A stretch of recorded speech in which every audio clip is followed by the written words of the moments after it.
Of murder victims, capital punishment is the only appropriate sentence. 2 Works for You reporter Darcy Jackson spoke with a mother who today could be a grandmother, if not for 2 men who killed her only daughter. Yeah, Karen Bryan, October 1987 became a nightmare for 2 Tulsa families. That nightmare subsided with 1 execution and a small measure of peace for Carol Sanders' family. It's the story of my life, the part I didn't want to write. She's kept every single clipping.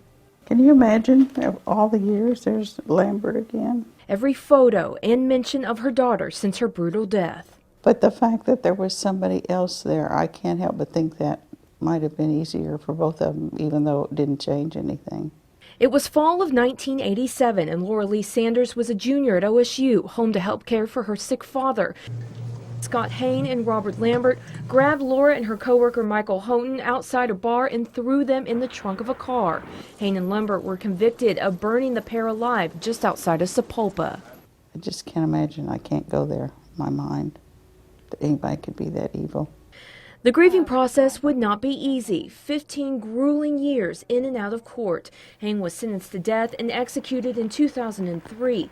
Carol made the trip to watch. It was like putting that part of our life behind us, which was a blessing. Sometimes you wish that they could have experienced what they made other people go through. That's what makes Lambert's life sentence difficult. His death sentence was overturned because of his mental state.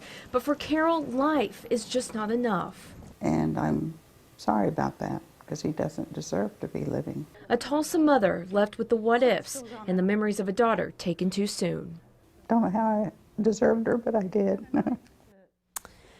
Now, Carol says she's always thinking where and who Laura would be today. She says Oklahoma deserves to forever have the death penalty so that other victims' families can find that same justice she finally received. Darcy Jackson, 2 Works for You. And the board that governs the state's prison system just put off approving new execution procedures, causing at least a 2-year delay in lethal injections. Attorney General Scott Pruitt says he wants new protocols in place before executions resume.